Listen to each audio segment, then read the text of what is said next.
My gaming PC now for the last year or so has needed a graphics card updated system. For the last year or so, I've been looking to upgrade my graphics card in my PC. There's nothing really wrong with it. It's a 2070, and it's a modern RTX card, but I have noticed now it is starting to slow down in more modern titles. I can't quite hit the 144 Hz refresh rate in 1440p that I would like to, which then makes me lower settings in game, which then makes it look worse for my live stream, which, you know, we don't want anyone to have to watch a potato. So we got an upgrade.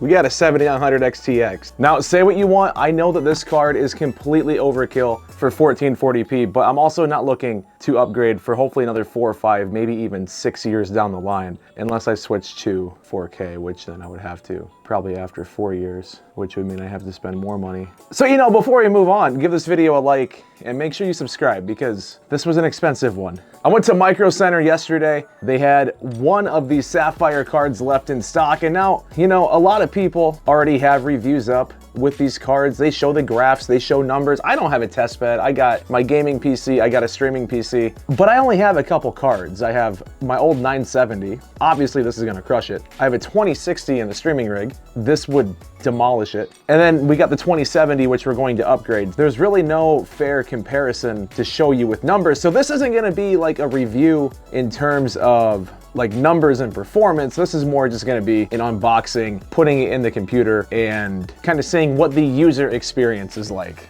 They had one Sapphire Nitro Plus. Is it Nitro Plus? I think that's, it says Nitro Plus. I'm assuming the plus is a thing. But they had one of these left in stock. I haven't even seen this card yet. I'm super, super excited to actually get a look at it. It should be just a huge upgrade from my 2070. I'm super excited. I haven't even cut the tape off the box yet.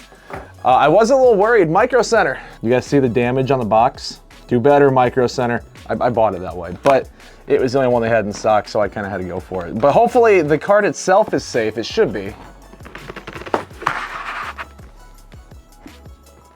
Wow. Whatever hit it, it hit it good because you can see it on this box too. Just realized you guys are going to see it before I will because I'm opening this for the camera.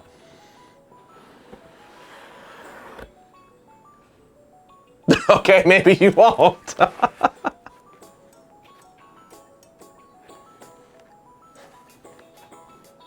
Quick install guide, RGB fan header guide, support bracket installation guide, and holy crap, people. This is a chonker. You know, I'm gonna be honest, I haven't seen many size comparisons for other cards. But in all the videos I've seen, what's this? I'm like a dog when he sees a squirrel. This is a RGB cable. Okay, they said it came with the, oh, I found the support bracket.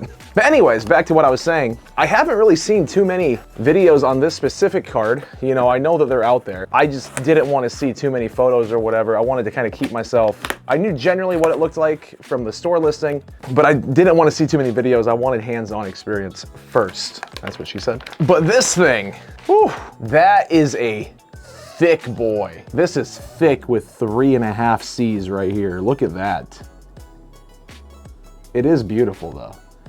Obviously in the PC, you're gonna be seeing it this way. So this is what we're gonna be looking at. 3 8-pin power connectors. I know the reference model for the 7900xtx only has 2. We got a BIOS switch. We got our 3 8-pin power connectors. There's the fan in and the RGB out, 8 RGB out, addressable RGB out. This thing's gorgeous. You know, I almost feel like we need a size comparison to the 2070 that's currently in the PC. Okay, so let me open up the PC here. We're gonna pull out the 2070 that's currently in there just to kind of see. We're gonna put them side by side to look. It's the Asus ROG Strix model is what it is. And then since the 2070 is gonna go into my streaming rig, we should probably pull the 2060 out of that so we can see the comparison between the 2060 KO, the 2070, and the 7900xtx with just probably the thickest graphics card I've ever seen. That cooler is huge. If I leave this in the video and I see one comment complaining, "Oh my God, guys, Jordan has his PC on the floor." Okay, listen, the streaming rig is on the floor. Yes, I admit, but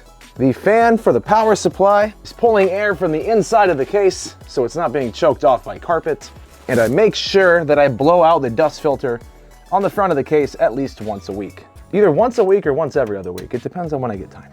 This is a great video, isn't it? There you go. This thing's completely unplugged and the motherboard's still lit up. The power supply is not even plugged in. Like, it's unplugged from the back of the power supply and everything. How is that still lit up? Okay, so obviously the motherboard's lit up, right? It's not plugged in. Here's the power cord right here. Yes, I know cable management's a mess. Power cord, it's not plugged in, but that's still.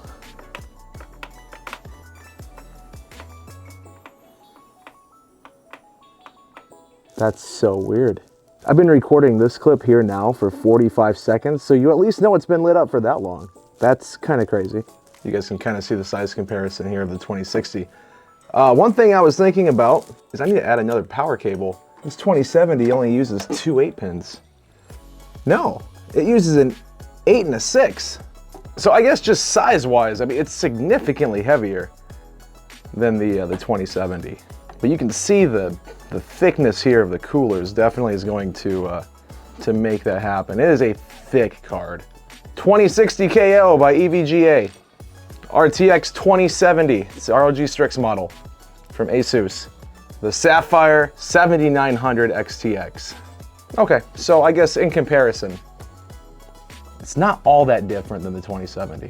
So really quick, before we put this in the computer, another reason why I went with this one, I actually went to Micro Center and I was gonna get the Red Devil, but I ended up picking up this one instead. One, the color. I have an all white and silver PC build, so obviously, you know, a silver and white card is going to fit perfectly with what we have going. But also, because I am streaming, I have an HDMI cable going into my capture card on the other computer, and I have a 58 inch 4K TV up there that I would also like to play games on. That uses an HDMI cable as well. The Red Devil card actually only has one HDMI. It's HDMI 2.1 and then 3 DisplayPort 2.1s as well.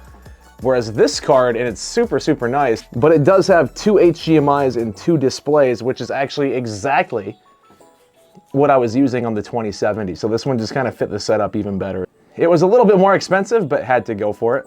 Should we get the peel before we put it in the computer?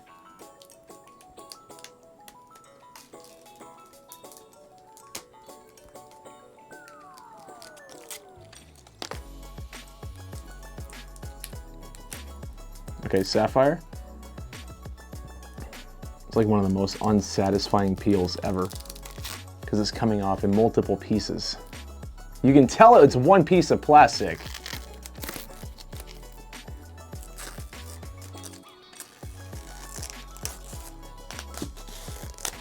I love getting to do that. You know what's completely different between live streaming and YouTube videos? When you don't have your camera plugged in, batteries die. Luckily though, we didn't miss any footage. Side note. So yes, you all see what I meant now when I said the all white and silver build. Now, sadly, I won't be able to turn this on right away. It's gonna be a triple slot card, isn't it? Holy goodness. That is a chonker. It's a good thing we got a big case. Yeah, I'm gonna have to throw a black cable, I think, in the middle. I mean, the white looks good, but we need to have a third now, so I'll have to get a black that came with it. Just in case anybody is wondering, the CPU in this build is a Ryzen 9 5900X, and it has 4 8GB sticks of DDR4 RAM clocked in at 3600 megahertz, cast latency 16 for 32 gigs of RAM total. You know what I am gonna do though, is I'm gonna leave you guys with this view, and I'm going to swap out power supplies because the 750 watt is not going to cut it for a card like this, and I have an 850 watt in the streaming rig. So, well, there you go. I think it looks kind of beautiful, I'm not gonna lie. Did a test fit, and I noticed that the power cables are actually touching the glass side panel. So if you have the PCO11 dynamic, just be aware of that. The power cables, all 3 of them will touch. I'm using a standard power cable on there because I don't have another white extension. I think I covered that earlier. I don't know, it's been like an hour now. I had to swap out power supplies. I looked at EVGA's website, and luckily for me, the cables are all compatible between the two computers, according to their customer support page at least, so I guess we'll see. I know it's like big no-no, but at the same time, if they say it's the same on their site, and they say the pin layout's the same on their website, we should be good. So I guess let's plug it in. Let's see what it looks like with RGB lights on, get the side panel back on, and just kind of see exactly what this thing's gonna look like sitting on the desk.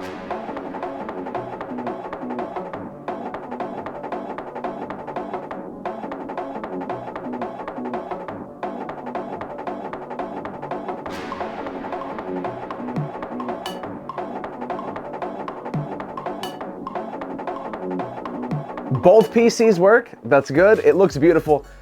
Just gotta run DDU, display driver on installer, get all the NVIDIA stuff off of this computer, redo my monitors because everything's all out of whack right now, but it works. The card looks beautiful. I don't know, it was an easy process. I mean, obviously graphics card, but swapping out power supplies complicated things a little bit, but that's probably not an issue that you're gonna have if you're watching this. At least I wouldn't think so. So anyways, guys, thank you so much for watching. Give this video a thumbs up, subscribe to the channel, and then let me know in the comments below what games you think we should be doing some gameplay of now. I mean, we got a killer card. We got to take advantage of it. So let me know what you want to see down below. But thanks for watching. We'll see you next time. Bye-bye.